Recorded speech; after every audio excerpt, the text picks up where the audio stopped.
김영태 선생님이 세바시 강연하신 거를 이렇게 보니까 거기에서 좋아하는 거 평생 하면서 사는 삶이 행복한 삶이다. 저희가 이제 잘 죽기 위해서는 잘 살아야, 그렇죠. 성숙하게 살아야 그래야지 결국은 미련 없이 예. 좀 내려놓고. 중학교 때 기자가 되고 싶다. 기자라는 직업을 알게 되고 이렇게 시인이나 소설가도 꿈을 한때 살짝 가졌지만 굶어 죽을 것 같아 이거 하면. 그래서 기자는 돈도 받으면서 이렇게 내가 좋아하는 글도 쓸 수 있고, 그때는 기자가 극한 노동의 직업이라는 걸 몰랐죠. 뭐 사회 정의의 사도, 목탁 이렇게만 생각하고 이렇게 딱 기자를 해서 한 20년 넘게 너무 기자 생활이 저도 선생님처럼 좋았어요. 저는 심지어 기자가 되고 싶었던 사람이니까. 예. 너무 기자하면서 막 잠을 못 자도 좋고 토요일도 나가고 일요일도 일부러 손 들고 나가고 이럴 정도였는데, 누가 보면 나때라고 얘기할지 몰라도 나때는 말이야 좀 열심히 했어요. 근데 누가 시켜서가 아니라. 그런데 그렇게 좋았던 직업도 선생님처럼 끝까지 좋았던 게 아니라, 저는 한 20몇 년 하고, 물론 이제 선생님처럼 평교사였으면 계속 현장에 있었으면 좋았을지도 모르는데, 나는 뭐 정치부장이 되고 편집장 되고 뭐 편집국장 되고 이러니까 점점 그 일의 본질하고는 오히려 멀어지고 굉장히 남을 이렇게 관리해야 되는 관리직이 되고 있더라고요. 세상에 관리같이. 예, 너무 힘들었어요. 관리를 어떻게 했는지 몰라. 그러니까 그 인간들을. 특종을 하니 못하니 못해서 괴롭고, 특종을 하니 소송이 들어와서 괴롭고, 이런 식으로 이래도 괴롭고 저래도 괴로운 날이 기쁜 날보다 훨씬 더 많아지면서, 그리고 너무 이제 체력의 한계, 정신력의 한계에 도달하면서, 정신력에 한계가 있을 것 같아. 예. 그래서 완전히 나중에는 어떤 생각이 드냐면, 기자 시절에는 찰랑찰랑한 오물물이었다면, 나중에는 왜 내가 직접 이렇게 긁어내려고 하는데 득득 긁히더라고. 밑바닥에 물이 다. 물을 뜨려 보니까 그렇게 긁혀. 다 쓰시고. 예. 양식이 다 떨어지고. 딱 긁히는 게 느껴져요. 내가 득득. 그런데다 대고 한 얘기가, 저를 편집장 시키면서, 여자를 처음으로 편집장 시킨다고 열심히 하라면서 딱 하는 얘기가, 일본에서 돌연사한 어떤 편집장 얘기를 하면서 그런 각오로 열심히 일하라고 그러더라고요. 그래서 이거 뭐지 생각했는데, 한 2년쯤 지나니까, 사리가 누구요? 저 사람은 나오지만 그 2년 3년 그러고 지나고 나니까 내가 진짜 돌연사 하겠구나 하는 예감이 딱 오는 거예요. 그리고 영혼의 물은 완전 말라붙어서 바짝 말라붙어서 이렇게 긁어도 한 바가지 물도 안 당기는 것 같은 거야. 그래서 내려놓은 거죠. 이렇게 살다 죽느니. 그만두셨잖아요. 네, 딱 그만두고. 착하고 선한 그런 그 마음이었던 거지. 이 독종들은 그런 거 생각 안 해. 끝까지 가지. 내려놓을 때 저희 어머니가 참 이해를 못 했는데, 지금 아까 좋아하는 일을 하는 인생이 행복하다. 그리고 여한 없이 죽을 수 있다. 그나마 뭐 죽는 건 다 인간이 난 괴롭고 여한 없이 있는데. 죽을 수 있다는 아직. 저는 그때 두 번째 직업을 내가 스스로 택한 거잖아요. 직업이라기보다는 내가 좋아하는 일. 첫 번째는 내가 멋있다고 생각한 직업을 여한 없이 해봤고, 두 번째는 내가 정말 아무런 사회적 평판을 무관하게 내가 좋아하는 길을 내 고향에서 직접 낼 수 있다면, 낸다면 얼마나 재밌을까. 두 번째는 그냥 재미삼아 시작한 일이에요. 좋아서. 그렇지. 좋아하면 잘해. 예. 미치면 미친다. 이런 거잖아. 그래서 진짜 해봤더니 오늘처럼 많은 사람들이 좋아하고 사랑해주는, 물론 그 사이에 힘든 일도 있고 여전히 힘든 일도 있지만, 엄청나게 힘들었던 순간도 있지만, 지금도 여전히 힘든 어떤 요소들이 있지만, 큰 틀에서 너무 좋아하는 일을 해서 전 그래서 아까 맨 앞에 말했던 유서에 이만하면 여한 없이 잘 살다 간다. 내 인생에 땡큐다. 이렇게 써놨던 거죠. 객관적으로 보면 이해가 되는 그런 말씀이네요.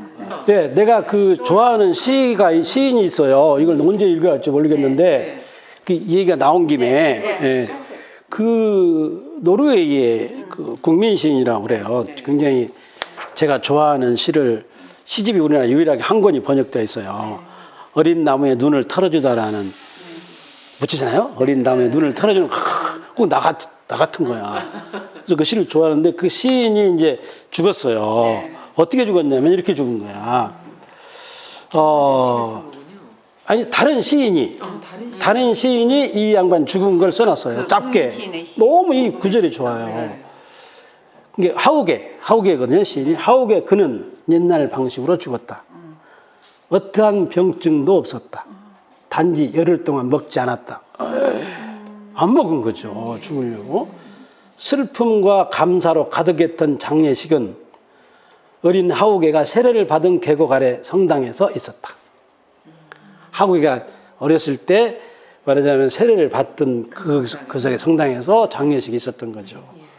이가 좋아. 말이 끄는 수레가 그 몸을 싣고 산으로 올라갔다. 작은 망아지가 어미 말과 관을 따라 내내 행복하게 뛰어갔다. 이렇게 쓴 거죠. 너무 멋져요. 그래서 나도 죽음에 대해서 이따금 생각할 때 두려움, 뭔가 걱정, 근심, 또 뒤에 남은 것들 이런 생각을 할 때마다 이게 좋은 거죠. 작은 망아지가 어미 말과 관을 따라 내내 행복하게 뛰어갔다 그런 거죠. 정말 자연의 섭리, 자연의 수. 그 하우게라는 시인이 시골에서 평생을 살았거든요. 사과밭에서. 멋지잖아요. 자기가 세례 받던 성당에서 장례식을 하고 말이 산으로 관을 끌고 가는데 망아지가 행복하게 따라서 뛰어간 거죠. 자연은 원래 그렇죠.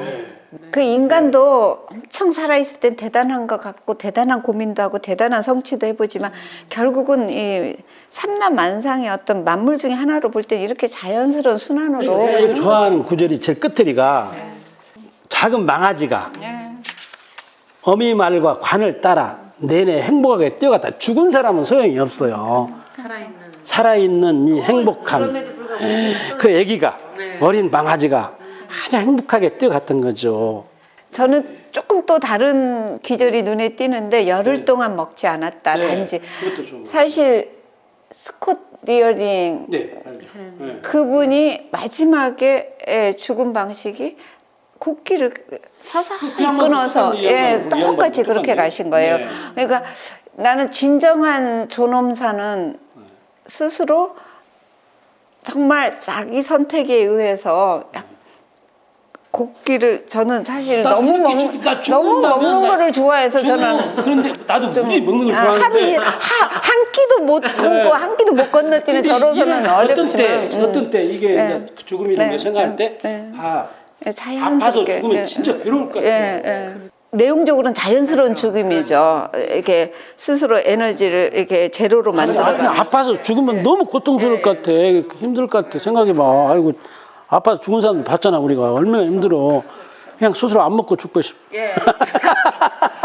근데 이 글귀를 생각할 때마다 죽음에 대한 어떤 두려움과 공포로부터 약간 벗어나고 죽음을 편안히 맞을 수도 있겠다. 죽음은 산 사람을 기쁘게 하는 거죠. 기쁘게 망아지가 뛰어가잖아. 이게 행복한 거지 죽음이. 네. 그러지 뭐 죽은 사람은 소용도 없지 뭐. 그러면 서명숙 이사장님께서도 워낙 글을 좀 쭉 써오셨던 분이에요. 죽음에 대해서 이렇게 쓰셨던 글 저술 활동도 있으세요? 죽음에 대해서는 직접적으로 쓴 건 없고 아까 처음에 서두에 말씀드린 내 개인 유언장 그가 제가 죽음하고 직면해서 스스로 생각한 유일한 거고 대외적으로 뭐 발표하거나 이럴 정도로 저도 죽음을 깊이 그 순간에는 언뜻 대면했던 거고 그 충격 때문에 자기 삶을 한번 돌아본 거고 아직도 죽음에 대해서 정면으로 글을 쓴 거는 없죠. 생각만 이렇게 하고 있는. 그런 마음이 없는 거지. 죽을 마음이 없는 거지. 네, 두 분이 다 너무나 이게 자연스러운 죽음을 생각하시니까 그래도 조금이라도 그 순간에 듣고 싶은 음악이라든가 보고 싶은 사람이라든가 아니면 뭐 읽어줬으면 좋겠는 글귀라든가 그런 건 전혀 없을까요? 아까 뭐 에디트 피아프 음악 좋아하시는데 인생을 사랑해 뭐 이런 거 하면서 내 인생 고마웠다 좋았다 이러고 되도록 그렇게 마인드 컨트롤 하면서 죽고 싶어요. 가사가 좋아하고. 나는 그냥 식구들이 나를 좋아하는 우리 가족들이 이렇게 손을 꽉 잡아줘 손을 잡고 죽고 싶을 때가 죽으면 손을 꽉 손을 잡고 죽으면 울고 불고 난리겠지. 내가 좋아하는 말이 알아서 나름대로 살아야 된다 그러면 알아서 나름대로 살아라. 자기만의 생을 살아. 이게 늘 안 사람들한테도 그렇고 또 아들 딸한테도 우리 인류가 그동안에 경험해 보지 못한 걸 경험하도록 해줘라 그러거든요. 늘 공부해서. 공부를 왜 하냐? 공부해서 우리 인류가 그동안에 경험해 보지 못한 것을 경험하게 해줘라. 그리고 비교하지 말고 1등 하려고 하지 말고 알아서 사는 게 중요하잖아요. 알아서 나름대로 살아라. 또 평소에 생각하고 계신 거 앞서 유언장에 있었던 작은 내용들 중에 혹시 저희에게 얘기해 주실 수 있는 것들이 있는지.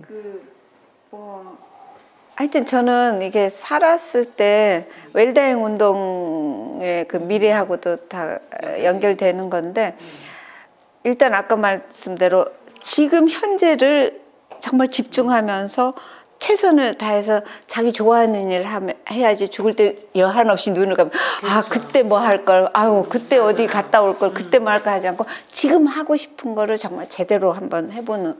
그래서 살다 보면 죽을 때 여한이 조금이라도 덜 할 수 있다는 생각이 들고요. 근데 자기만 또 즐기면 저는 안 되는 것 같아요. 나만 잘 살면 무슨 재미인겨? 그런 거잖아요. 조금은 미리 나눠줄 수 있는 거, 베풀 수 있는 거.